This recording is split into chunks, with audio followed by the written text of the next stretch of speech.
दिल मेरा धड़कन तेरे एक अनोखी मोहब्बत की दास्तान एपिसोड 11। मेरा बेटा आ गया है। ऋषभ अलीना को देखकर बहुत खुश हुआ। उसने मुस्कुराते हुए कहा, मेरे ब्रदर ने कमाल कर दिया। मुझे मालूम था मेरी समस्या का हल सिर्फ मेरे ब्रदर के पास ही है। I love my brother. Alina Rishabh के चेहरे पर खुशी देखकर हल्का सा मुस्कुराए और गंभीर स्वर में बोली, ऋषभ, जिस तरह तुम अपने भाई से प्यार करते हो और जिस तरह अभियंत भाई तुमसे प्यार करते हैं, वैसे ही मैं भी अपने भाइयों से बहुत प्यार करती हूँ।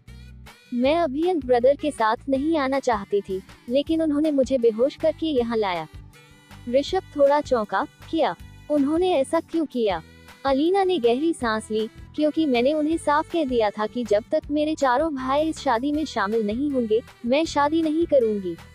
मैंने यह बात अभियंत ब्रदर से फोन पर भी कही थी, लेकिन वह मेरी कोई बात सुनने को तैयार ही नहीं थे। मुझे समझ नहीं आता उन्हें कैसे समझाऊं, लेकिन तुम्हें उन्हें समझाना होगा, ऋषभ। अलीना की आंखों में चिंता झलक रही थी। उसने आगे कहा, बचपन में मेरे मम्मी पापा एक हादसे में गुजर गए थे। तब से मेरे चारों भाई ने मुझे अपने बच्चों की तरह पाला है। मेरे बड़े भाई ने तो मेरी परवरिश के लिए शादी तक नहीं की।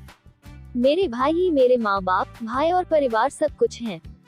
ऋषभ उसकी भावनाओं को समझ रहा था। उसने अलीना का हाथ अपने हाथ में लिया और दिलासा देते हुए कहा, तुम चिंता मत करो अलीना, मैं अभियंत भाई को समझा दूंगा और अगर जरूरत पड़ी तो अपने मामा जी की भी मदद लूंगा। जितना प्यार तुम अपने भाइयों से करती हो, उतना ही प्यार मैं अपने भाई से करता हूँ। अलीना की नजर अचानक ऋषभ के हाथ पैरों पर पड़ी। उसकी आंखों में हल्की सी नमी आ गई। वह दुखी स्वर में बोली, आई एम सॉरी ऋषभ, मैं अपने भाइयों की तरफ से तुमसे माफी मांगती हूँ। ऋषभ उसे सांत्वना देने के लिए कुछ कहता, इससे पहले अलीना फिर बोली, मेरे भाई अभी तक तुम्हें ठीक से समझ नहीं पाए हैं, लेकिन जिस दिन वे तुम्हें जान जाएंगे, उस दिन वे तुम्हें अपना लेंगे। उन्हें बस थोड़ा समय चाहिए। वे बस इस डर में हैं कि तुम मेरे लिए सही जीवन साथी साबित नहीं होंगे। ऋषभ ने मुस्कुराते हुए अलीना को गले से लगा लिया और विश्वास भरे स्वर में बोला, मैं उनके मन की सारी गलतफहमियां दूर कर दूंगा। इसके बाद ऋषभ अलीना से अलग हुआ और बोला, चलो ब्रदर के पास चलते हैं। उधर अमेरिका में आरंभ अपने मेंशन जाने के बजाय सीधा अलीना के घर पहुंचा। जैसे ही उसने दरवाजा खोला और अंदर गया, उसकी आंखें हैरान रह गईं। अलीना के चारों भाई एक सोफे से बंधे हुए थे, उनके मुंह पर टेप चिपका हुआ था। उनकी बेबसी देखकर आरंभ के होठों पर हल्की मुस्कान आ गई। उसने अपने हाथों से उनके बंधन खोले और उनके मुंह से टेप हटाया।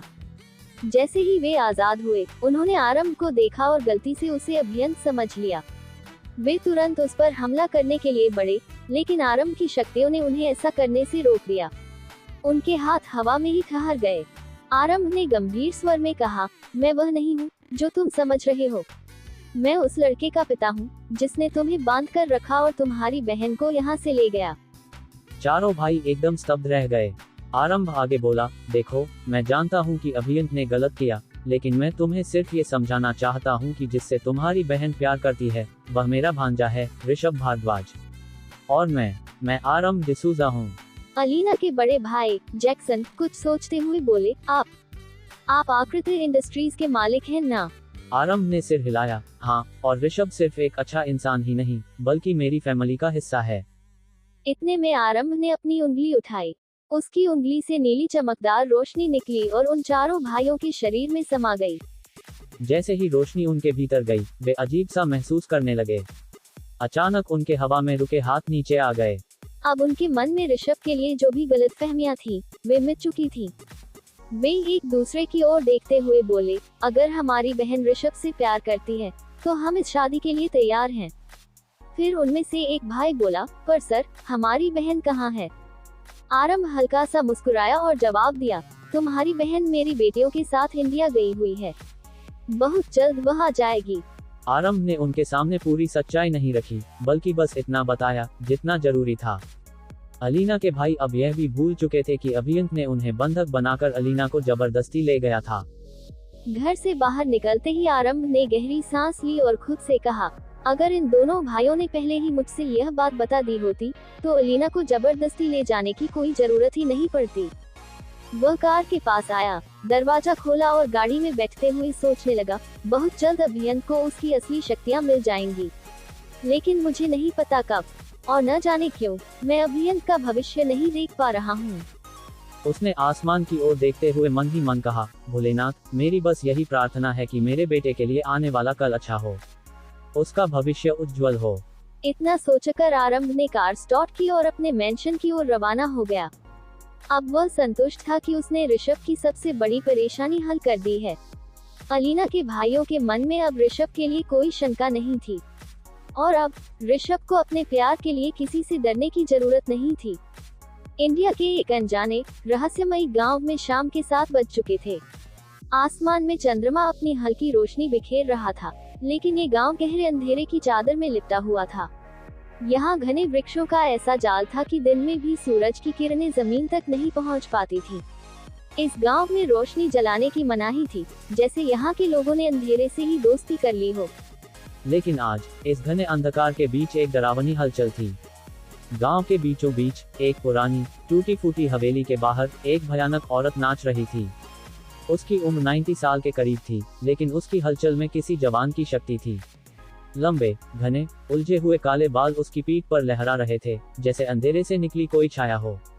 उसकी नाक में एक बड़ी सी काली नथ चमक रही थी, गले में अजीब आकृतियों से सजी माला झूल रही थी। हाथों में मोटे मोटे डरावने कंगन थे, जो उसकी हर हरकत पर भयानक आवाज निकाल रहे थे। उसका चेहरा इतना डरावना था कि उसे देखने वाला नजर हटाने की हिम्मत तक नहीं कर सकता था। माथे पर बड़ी काली बिंदी और दांतों के नीचे छोटी छोटी काली बिंदियां, जो उसकी खतरनाक हंसी के साथ और भी डरावनी लग रही थी। उसकी आंखों के चारों तरफ गहरे, मोटे काले घेरे थे, जैसे किसी दानवीय शक्ति का प्रभाव हो। वह औरत पागलों की तरह नाच रही थी, हवा में अपनी टेढ़ी, जली कटी लकड़ी घुमाते हुए जोर जोर से चिल्ला रही थी, मेरा बेटा आ रहा है, मेरा बेटा आ रहा है। उसकी आवाज सुनकर पास के पेड़ पर बैठे कोय अचानक कां करके उड़ गए। घनी झाड़ियों के बीच छिपे जंगली जानवर भी डरकर इधर उधर भागने लगे। हवेली के आसपास खड़े सूखे पेड़ की टहनियां अपने आप हिलने लगी, जैसे किसी अदृश्य शक्ति ने उन्हें छू लिया हो। अचानक जमीन के नीचे से हल्की हल्की कंपन होने लगी। सूखी पत्तियां उड़ने लगी, जैसे किसी अनदेखी शक्ति का आगमन हो रहा हो। हवा की सरसराहट के साथ किसी के पैरों की धीमी आहट भी सुनाई देने लगी। औरत ने अपने हाथ ऊपर उठाए और आसमान की ओर देखते हुए चीखी, वो लौट रहा है, वो आ रहा है। काली रात के अंधेरों में उसकी आहट सुनाई दे रही है, खुशियां मनाओ, मेरा बेटा लौट रहा है। उसकी पागल हंसी पूरे जंगल में गूंज उठी। हवाओं में अजीब सी ठंडक घुलने लगी, जैसे किसी अनहोनी की आहट हो। अंधेरे में कुछ हलचल थी, कुछ हिस्सा जो अब तक छिपा था मगर जागने वाला था। गांव के नाम पर वहां बस टूटी फूटी झोपड़ियां थी, जो किसी खंडहर से कम नहीं लग रही थी। वहां रहने वाले लोग भी उतने ही विचित्र थे, भयानक चेहरे, डरावनी आंखें, जैसे कोई राक्षसी दुनिया से आए हों। औरत की आवाज सुनते ही वे सब अपने घरों से बाहर निकल आए। उसके शब्द सुनकर सभी ने अपने हाथ छुपा लिए और सिर झुका लिया, फिर उसी की तरह अजीबोगरीब ढंग से नाचने लगे।